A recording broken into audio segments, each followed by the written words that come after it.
How many of those stories and characters have traveled with you? You know, what are the kind of incarnations of people you met along the way, that you drank with, that you served drinks to, that you played with, have shown up in your work? I mean, I made a career out of the prison thing. I did 3 movies. It was Jim in the Name of the Father, which was a combination of his familial setup and my understanding of the British prison and judicial system. A film called Some Mother's Son about the Irish hunger strike, which I wrote with Jim and directed, and then The Boxer, which I wrote and Jim directed. So those 3 movies all came out of the combination of my experience of the Troubles, and there were characters and stories, and yeah, so I mean, I'm a great believer in practical experience and real life being the basis that you write from, rather than a degree from USC or whatever, you know. But not to put that down, but I think real life speaks to what you write and your sentiments and the emotions and the color of your work.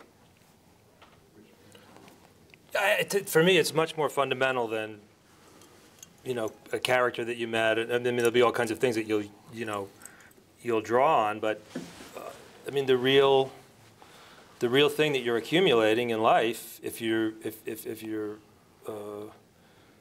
is human behavior. I mean, human behavior is the absolute ultimate timber of what we work with. I mean, it's all kinds of, stories and plot twists and everything. But in the end, and I come more and more to feel this way. The farther I work, the more I realize that if the behavior is locked, and the behavior makes sense, and you learn human behavior by keeping your ears open and being in lots and lots and lots of unusuals, as many unusual and situations as you can be in, and you know, I mean, tending bar is invaluable for your confidence. It makes you angry. You learn never to underestimate or overestimate people.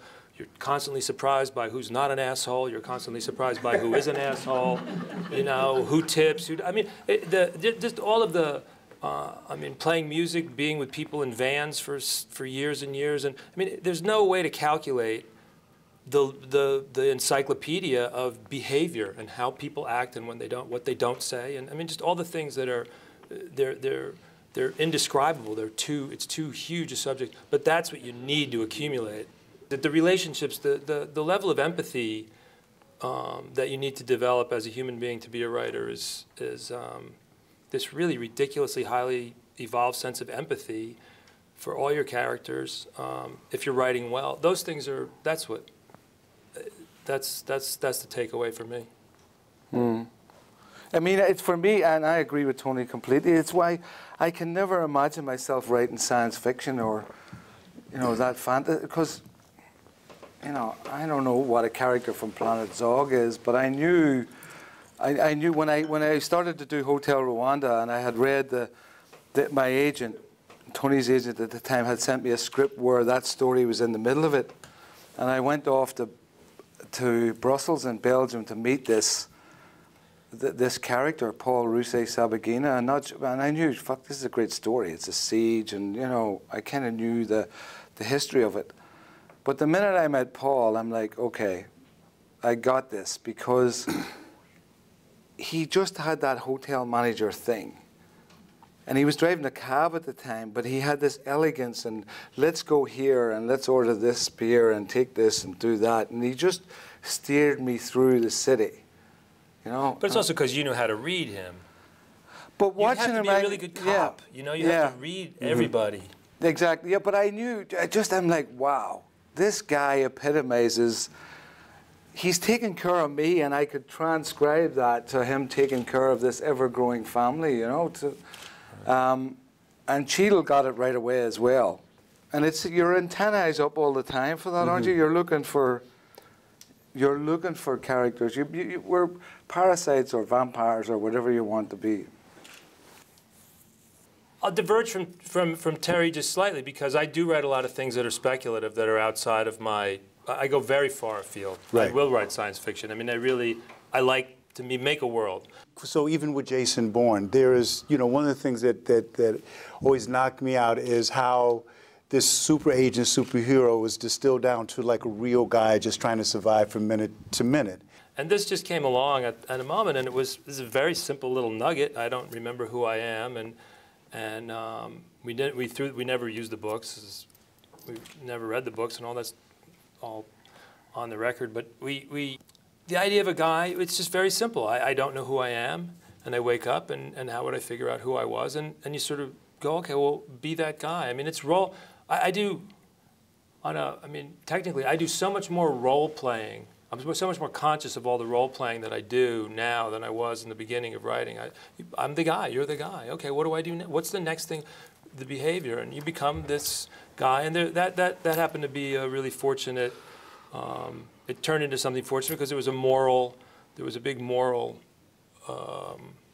component to what that character was going to go through. Someone who thinks they're a good person and finds out that they're really a terrible person, and how do they justify that, and how they atone for that. So, you know, it becomes really, really small. You take this huge topic and you make it really, really small. What's the next thing I would do? What's the next thing that this guy's going through? You know, you make a world. I like engineering. I like how things work. I like tools. I like how things are put together. I like to know how I'm really interested in that. I was always very interested in it. Those things are things that I can draw on. They interest me. I have you know, and so that feeds into it as well. So you can write those kind of films. I guess that's a long answer to a very easy question to answer. I mean, they have to be human. They always have to be. I can't imagine writing a film where you just weren't completely involved with the character. And it was the same thing with both Sheridan and I with Jerry Conlon. Jerry Conlon was a small-time crook, you know, who'd steal the fucking wallet out of your back pocket and then come back and buy you a drink with it, you know. And as soon as and literally when I met him in New York, it was at a party at a newspaper editor's house, and he remembered an incident that had happened 15 years before, where I had met him in a nightclub in Southampton, and he'd been drunk, and you know, he's an Irish guy drunk in a disco in Southampton in the middle, at the worst part of the IRA bombing campaign. And as soon as he spoke out, and I was with another guy, a guy called Roxy McAteer. As soon as we heard his voice and he was like, yeah, I'm going to kill you, we were like, woof, this guy's going to get us killed. And we grabbed him by the arms and took him out, and he was completely drunk, and dumped him outside. And and that night at the party, he spotted me. He said, you threw me out of the Jack of Hearts Club in Southampton. Finger, I'm like, whoa.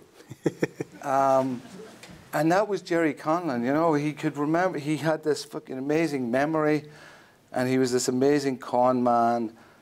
And yet deep down I knew he didn't, you know, I knew when he was caught he didn't plant the bombs. I knew this guy's, like, the IRA are not that stupid to recruit Jerry Conlon. You know, they had a lot of problems, but Jerry Conlon wasn't one of them.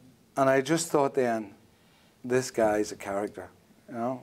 And Daniel got that whole sort of, you know, the wide boy thing of it. So how much of it is character and how much of it is, you know, the politics of it?